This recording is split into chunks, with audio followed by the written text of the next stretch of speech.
Dozens of Somali businesses are on the verge of closing down in Minnesota. I want to say it's an entire mall strip called Caramel. This is what the business owners had to say. Everybody was dreaming to open business this small, but not anymore. It's very slow. We're not making any money. If this problem continues, I don't think we can have our businesses. I live South Minneapolis. If you walk around, like, you think nobody lives the area. I think ICE is here to destroy it, the Minneapolis, harassing people, closing our businesses.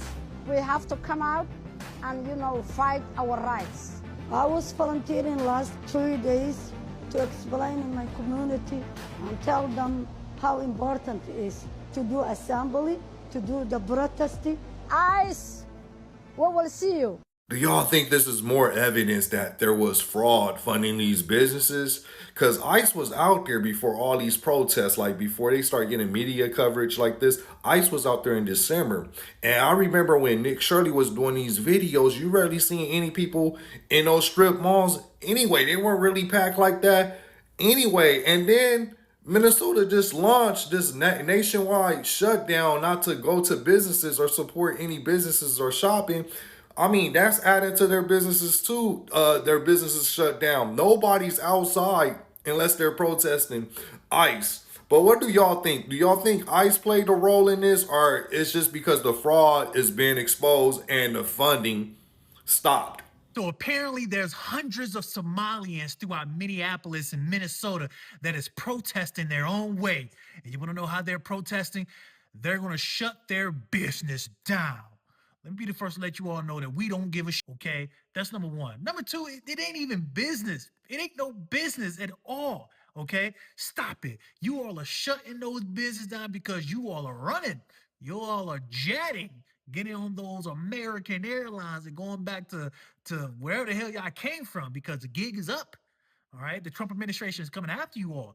Now, if you don't know by now, the Trump administration, DOJ, Pam Bondi, they have been hemming people up left to right, charging people. I think at this point, over 200, most of them are Somalians that has been in this entire fraud situation, stealing billions of taxpayer dollars. We don't give it how y'all protesting.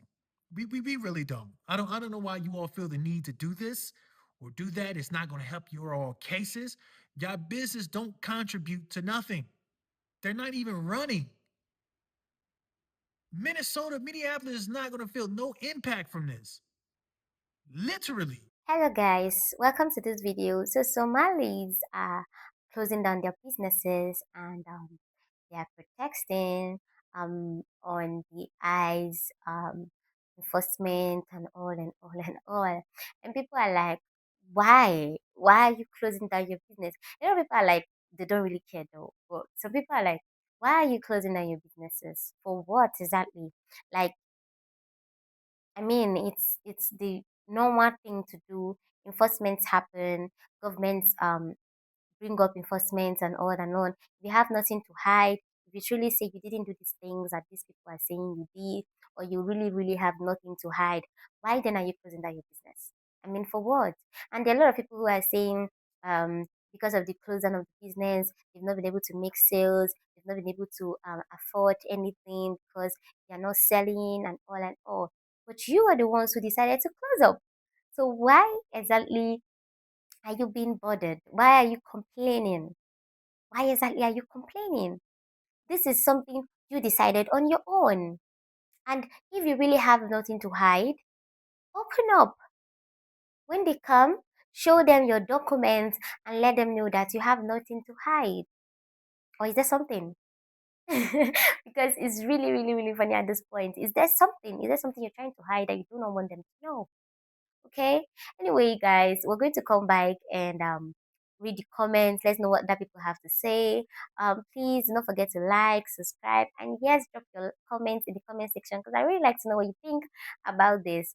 Okay. All rights remains the original creators of this video. Please do not forget to like, subscribe, and drop your comments. Let's watch the videos, the rest of the videos, and then we'll come back with the comments and know what that people think. All right, guys, let's watch. First things first, I'm actually so shocked that Trump is attacking us. I think Trump should be thanking us in multiple ways, and I'm going to explain. First things first, I think we are a good example of what the American dream can look like. Like, Somali Americans, and it's making me sad and it's funny. Like, I know Somali people are very funny. We're like the class clan who also happens to be valedictorian. Somalis in Minnesota are so successful. I take multiple trips a year to Minnesota, and I leave so inspired. You have Somali-only, like, Somali-owned law firms, Somali-owned pharmacies, Somali-owned everything you can think of, and it's so inspiring to see that what my community could do in just 30 years. Literally, we came to this country not speaking English, not knowing anything. We're Black, Muslim, we're immigrant, and we're able to be that successful. It should be really applauded. Like, I need Trump to stand up and applaud for us because it's shocking. Literally, my friend just moved to Minnesota, and she was telling me how when she gave birth, it was an all Somali staff. Her midwife was Somali. Her doctors were Somali. Her nurses were Somali. Like, that is so beautiful to see, and it should be celebrated, okay? Second of all, Trump, you should be thanking my people for giving a random Midwestern state that much clout and money. Like, I don't think, other than Chicago, I think Minnesota is really popping when it comes to tourism because of Somali Americans like me, okay? So you should be thanking us because Minnesota would have been nothing if Somalis didn't move there. Like, if we're being honest, like, we have made that state pop, and we have made it beautiful for the rest of the world. So you should thank us, and if you want, you can donate Minnesota to the great country of Somalia. Like, I think it's a nice trade-off. And last but not least, I'm so happy that people are discovering how funny, witty Somali people are. We're very confident, and although Trump said what he had to say, like, I want him to know, Yani, like, it didn't even, like, bother, like, it didn't do anything to our confidence. We've heard everything you've said before. People always make fun of Somalia, da-da-da, but I still think I'm better than everyone. Like, God has made me Somali Muhammad. Like, I'm okay. I'm okay. On top of that, I'm Somali American, broski. Like, I'm winning on both sides. But yeah, it's just nice to see that everyone's realizing Somali people are very funny, very confident, and that's never gonna change. It has not changed since colonial days, baby boy, and it's not gonna change because somebody right now decided to make fun of us. We're actually winning the war, so. But yeah, that's all I have to say. In case you was wondering, I could care less about them Somalians that's getting investigated for all of this child care fraud that they're doing, all this business fraud that's been going on. You know why? Because I'm an American citizen, and you know how hard it's been for me to get a business loan. And then you know what else? I even went to the Somalians because they had a lot of child care centers in Columbus, Ohio, and I was trying to figure out, how are y'all doing it? Like, can you put me on? Can you help me? And guess what? They wasn't trying to help me. I went in to, like, do an internship at one, and the girl was showing me around and all that, but I'm like, let's get to the nitty gritty. How are y'all getting the funding? How are y'all doing this? Wouldn't give me the sauce. So you know what? Clink, clink, clink, clink. If it got to go that way, it got to go that way. And I just want to make this clear. I have nothing in general against the Somalian people at all. I don't care. Live your life freely. As an immigrant, do whatever. Live your life freely. But the criminality of it all, and the fact that it's so hard for me, myself, as an American, to get those type of things is what pisses me the fuck off. But otherwise, do you live your life. Again, I have nothing against your community. I'm just saying, I don't like the criminality. I don't like the fact that y'all been doing all this fraud and getting away with it, and y'all wouldn't tell us. Only Americans who's concerned with the Somali business is the ones who have no life. Yeah, people who are concerned with living in a civilized, moral society and don't want to see people defrauded of their tax dollars just have no life. Broke, they don't have no money, no ambition, nothing. Yeah, the hardworking taxpayer who is defrauded of their tax dollars, those are the ones who lack ambition, not the people who are stealing government handouts through fraud. They don't have hobbies. They depressed, they lonely. I am depressed and lonely. You got me there. Only people you will see who's worrying about this it's not even racist. They just broke. They just don't have anything going on. They're broken spiritually, physically, and financially. Look, I don't think that we should treat all Somalians poorly because a few of them were involved in some type of fraud scheme. However, the fraud that we have caught alone is at $250 million, and the people involved in this scandal that have been actually prosecuted, 79 of them were Somalis. That's $250 million at least that should have gone to hungry kids. Specifically, hungry Somalian kids, considering that 81% of Somalian households in Minnesota are on welfare. So if your first reaction to that news is anything but holding your community accountable and saying, damn, my community is in some deep shit, we need to fix this, we need to do better. If that's not your reaction, then you're the broken one, not us. You don't get to claim group identity only when it's positive. You clean your house before you tell somebody else to clean theirs. That's the American way. Also, did you call us broke? The taxpayers who were stolen from? How are we the broke ones? It says you have 102 children here, and you got $2.66 million this year in funding, and $2.5 million last year. We're just wondering where the kids are. And who are you? My name's Nick Shirley. Nick Shirley. And where are you? Which department? Oh, we are from ourselves. Yeah. Hello, we'd like to ask where the money's going. Okay, so first and foremost, thank you so much, Nick, for doing this. We need to expose these liars. So thank you for going out there and doing it. Really, really, from the bottom of my heart, and so many other Americans, thank you. So empty buildings, but full bank accounts, huh? We are paying for all of that. These places are being funded by taxpayers' money. The corruption and the fraud in the state of Minnesota has reached unimaginable levels. Like, we're talking about billions of dollars. With that level of corruption, I think the question we ask ourselves is, who's going to jail? Who's going to pay for that? And the answer so far has been no one. Well, maybe they will want to arrest Nick Shirley for asking legitimate questions, because the police very gladly escorted him out of that place once he started asking these questions that every American has the right to ask. And all these schemes are tied to a specific group of immigrants protected by Democrats. Immigrants who don't want to assimilate, immigrants who hate us, immigrants who steal from us. And you want to call me a radical when I just say deport them all? This is a state-funded organized crime. And I want it gone. And I want every American politician who's behind this to pay the price. I want Tim Walz behind bars. Keep talking about it. Do not let it go unnoticed. And once again, thank you, Nick, for doing that. If you can, go ahead and do more of it. More people need to talk about it. So please share this video and let's make sure we're doing our parts as American citizens. My name is Deco Noor. I'm a parent who receives federal funding for childcare for my kiddo. Over 20,000 kids will lose access to childcare programs. And that, that thousands of children rely on childcare, and thousands of parents rely on childcare. Therefore, if childcare will, oh my God.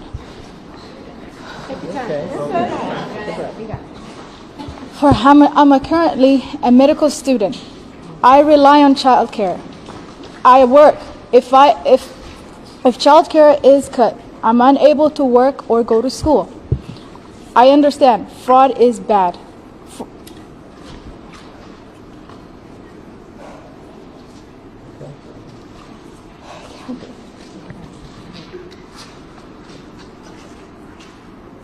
Look at the rock on her finger. Look at the rock on her finger. You know what? When y'all first sent me this video, I didn't even notice it, but I'm noticing it now. Look at the rock on her finger. That's crazy, the pear-shaped rock on her ring finger. And then she says that she's a medical student. First of all, she can't even follow the script that they gave her because she just shot herself in the foot, and she just told y'all, and they basically admitting to your face that they committing fraud. They're admitting it, they throwing it in your face, and you just acting like it don't even exist. She got her hand over her mouth because she knows she slipped up, and because we on the internet in the social media era, it lives forever, so it's gonna go out. And you knew it was gonna come into my hands, baby, because as soon as I get it, I'm gonna report on it and I'm gonna show you exactly what's being communicated. So while they put together their rallies and they try to figure out how it is that they're gonna keep the fraud turned on, and while we, and this is the most disrespectful part, why are we paying for child care, fake child care, fraud child care? Why are we paying for child care for other people to benefit, and they are not even from this country, mostly temporary protective status, asylum seekers? Fuck is going on? And now you see why a lot of people are basically revolting, and people are tired, and they saying, man, I don't even feel like paying for this junk no more, because this is disrespectful. This is disrespectful. I don't want to pay taxes anymore because it's disrespectful, because it all goes towards fraud, And she just basically just admitted it to you and slipped up and said it right in front of your face, and nobody batted an eye. They tried to get her composed. This is crazy, bro. So, like I said, if there's nothing to hide. There's really no need for you to try to look up, try to like exactly what are we protesting for? Exactly what are you trying to change? You're trying to stop um due process from happening. What are you stopping? Anyways, a lot of people have written in the comment section. Let's just head down to the comment section and hear what other people have to say. So someone said, if your business is fully compliant, licensed, taxed, and documented, why the sudden panic? Enforcement isn't a surprise pop quiz. Laws didn't appear overnight. Acting shocked every time authorities do their job feels a little dramatic. Preparation exists for a reason. Someone said, closing shops just in case sounds less like strategy and more like admission that something might not be right. You can't run a business in someone else's country and treat immigration rules like optional suggestion. That's not how it works everywhere. People said, people say this is about fear. Okay, but fear of what exactly? If paperwork is clean, reopen tomorrow. If it's not, then maybe the issue isn't enforcement, it's compliance. Sarcasm aside, laws apply whether they are popular or not. Someone has said, every time enforcement increases, social media turns into a disaster movie trailer. Businesses shutting down, communities in chaos. Meanwhile, government enforce immigration laws is literally one of their core responsibility. If not, if not new, it's not shocking. It's predictable. Another one said, you can't demand the benefits of operating in a country, infrastructure, customer stability, and then act offended when that country enforces its regulations. That's like enjoying the rules when they help you, but calling them unfair when they don't. Rules are rules. Someone has said, if the system is strict, prepare for strict. If policies are tightening, adjust accordingly. Business ownership comes with risks. Immigration policy shifts are part of that risk. Acting blindsided every election cycle feels less like injustice and more like poor planning. Another person said, nobody is cheering for families to struggle, but at the same time, enforcement isn't cruelty, it's policy. If someone chose to operate in a gray area, that gray area eventually disappears. That's no sarcasm, it's reality. Another one said, the loudest voices online either mock the fear or exaggerate it. The truth is simpler. Countries enforce laws. If businesses are closing preemptively, that suggests uncertainty. And uncertainty usually means paperwork or status questions. That's not discrimination, that's accountability. So sometimes it's really strange and funny when we hear the stories of, okay, we're closing down because we want to protest about this, because of eyes, because of this and this and this. Like, make it make sense. What exactly are you running away from? What exactly are you hiding? What are you protesting for? And I've seen a lot of videos where people are like, okay, what should we do? What should we do? If you're not hiding anything, why are you closing down? If your documents are correct and legal, what exactly are you fighting for? What are you fighting against? You know, if you're really in the wrong path, or you're really at the right path, rather, why exactly are you being alarmed? Why are you trying to fight a system that has been in existence? Why are you trying to um cut through ways? Why are you trying to act like they are not supposed to check people who decided to be in their country? I mean, this is due procedure, if you ask me. I know, in as much as the whole thing going on with eyes and eyes doing this and that and that, a lot of people are against it. But when we talk about this particular issue right now, it makes complete sense. Exactly why is the reason you are trying to fight a system that is literally there for this purpose. I mean, they make laws for a reason. If you do not have anything to hide, I personally do not see an issue with letting them come You show them your paperwork, everything is complete, and you're good to go. Why close? Why exactly do you do that? Anyway, guys, thank you so much for watching this video. Thank you so much. Please don't forget to like, subscribe, and drop the comments in the comment section, because I'd like to know what you think about this. Anyways, all rights remain to the original creators of these videos. Thank you so much, guys, for watching. See you in the next one. Bye.